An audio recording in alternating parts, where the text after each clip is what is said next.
Hello again, everybody, and welcome back to another edition of On the Range in the F-86 Sabre. And today I'm going to look at the primary bombing system in this model of F-86, and that's the manual Pip bombing system.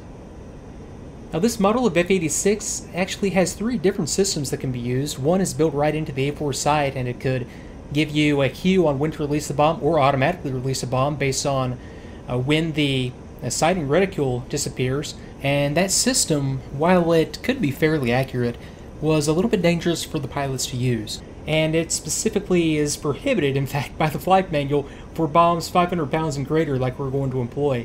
We have another system, that's the low altitude bombing system, and that one is intended strictly for tactical nuclear weapon delivery, and really isn't applicable either to dive bombing or bombing where you want some sort of accuracy out of your delivery. And that's where the manual Pip bombing system comes in. And this is a system that it ties into the A4 sight, but it was added only on later model Sabres, and we have it modeled here in this F-86. And we have two main instruments that are associated with it. One is the bombing altimeter right up here mounted on the gun sight. The other is the manual Pip control. So let me go ahead and run through the process of setting up for a delivery, and we're going to do a dive bomb delivery on some targets out here on the range. So let me begin by going down here to my center console and on my armament panel. I just want to make sure that my gun sight selector knob is to either sight, camera, and radar, or guns. Either of those selections will work as long as it's not off, because we need power to the sight for this mode. I need to verify that I have a bomb selected for delivery. I'm going to split this switch to the left position. That's going to ensure that I only release one bomb at a time, starting on the left station, and then on my second release it'll automatically step over to the right. Okay, third, I need to make sure that my fuse is going to arm. I'm going to have this switch set to either fuse delay or fuse instant, and all that really does is change the fuse setting. I don't know if that's actually implemented just yet, but we also have this one. It's nose, arm, nose, tail, and tail only. We just want to have it to one of these two settings, nose, tail being the standard that you would see for this type of bomb at the time. And we want to have this switch set to manual release as opposed to auto release on the A4 gun sight control panel down here. One more switch setting down here on this control, also associated with the A4 gun sight. We want to have it set to the bomb position. Now when all those switches are set, now we're ready to release a bomb. The circuits are hot, and all that we need to do now is press and release the weapons release switch, and a bomb will come off. But now we need to be able to tell where the bomb is going to impact on the ground, and that's where the manual Pip system comes in. So to get the manual Pip system up and running, I need to set the selector switch to bomb, and I also need to uncage the A4 sight.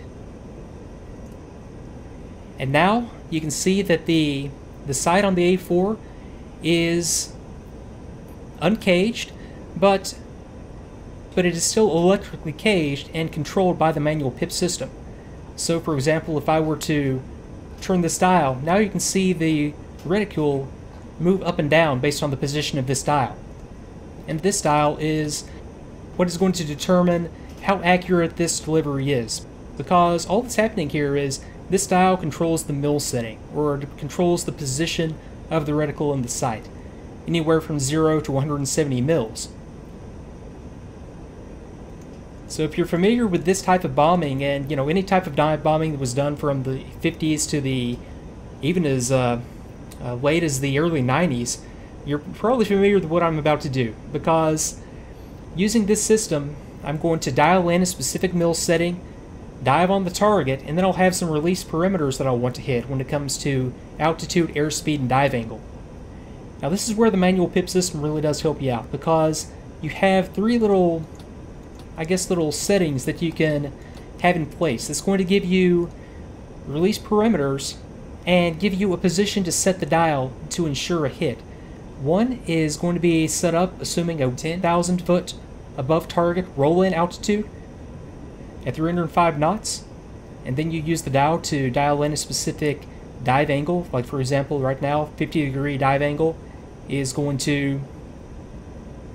that's the perfect setting for those perimeters. I have another one for 15,000 feet above the target, rolling in at 288 knots.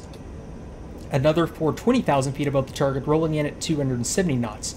And for the first demonstration, I'll do this, since I'm up here around 15,000 feet anyway, using this one, 15,000 feet, entering the dive at 288 knots.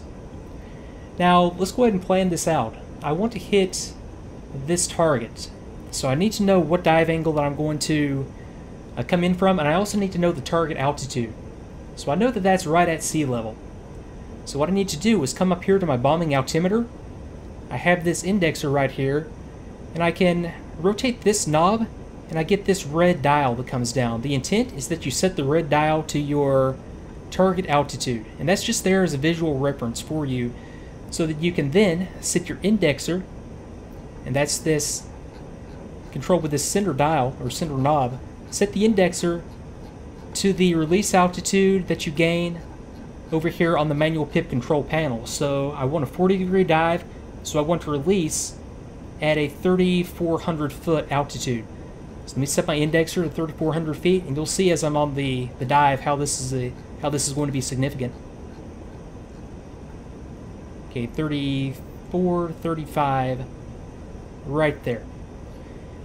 So what I'm going to do is come around here and hit these perimeters. I'm going to dive on the target from 15,000 feet, entering the dive at 288 knots.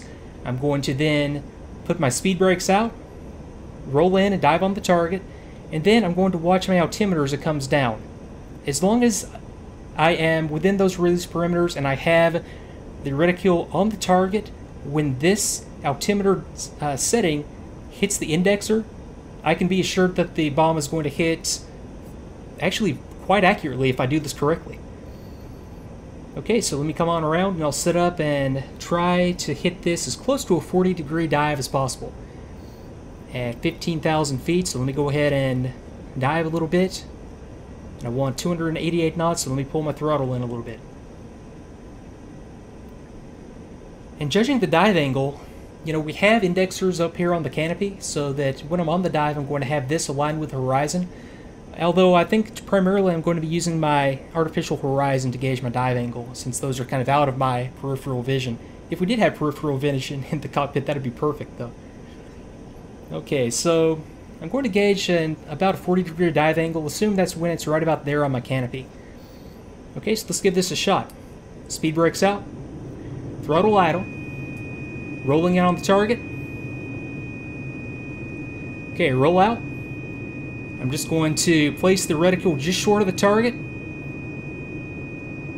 Okay, 10,000 feet. Controlling my trim as I come down. Okay, approaching release altitude. Bring it on over. Okay, coming up on release. Now. Away, I initiate a 5G pullout.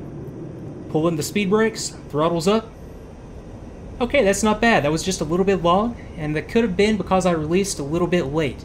And that's the thing with this type of delivery. If you don't hit those delivery perimeters perfect, you're bound to be off a little bit. And generally speaking, the lower the dive angle, I kind of made that hard mode on myself, higher dive angle will help accuracy with this as well. So let me set up for one more delivery just to demonstrate that one more time, and I'll do this from 20, or actually no, I'll do this from 10,000 feet. I'll go for 10,000 feet and a 60-degree dive angle. So this is a steeper dive angle than I'm used to flying A-10 or flying any other aircraft, but yeah, steep dive angles were sort of the thing back in the 40s and 50s. Okay, so this is going to give me 60-degree dive angle, 10,000 feet, 305 knots. I want to release at 4,700 feet, so let me set my indexer to 47. Okay, so now I just need to get set up on these perimeters, and I'll continue in the climb. Pull the throttle back just a little bit to help me hit that 305 knot roll-in speed. And boy, 60 degrees, so I'm going to be looking for it to come right around here on my canopy as I just kind of bring it down. And that is a technique that I use. It's to not go straight at the target, and that's, you know, one of the advantages of this over the system that's built into the A4 sight. The A4 sight system requires you to nose over onto the target, whereas this technique allows you to do a conventional roll-in on the target. It allows you to keep the target in sight as you're setting up on the attack. Okay, so I'm at a little bit above 10,000 feet. a little bit fast as well. So let me go ahead and kick out my speed brakes. Reduce speed. I'll take this from a little bit higher altitude. It's not going to make that much of a difference at this this setup. Okay, 60 degrees. That's about right for the dive angle. Okay, 10,000. Let me go ahead and roll in. Throttle's idle.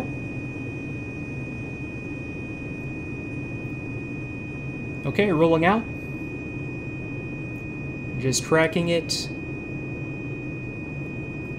back to the right. Release. A little bit left, and I believe this is going to be a little bit long as well. So throttle's up, 5G pullout.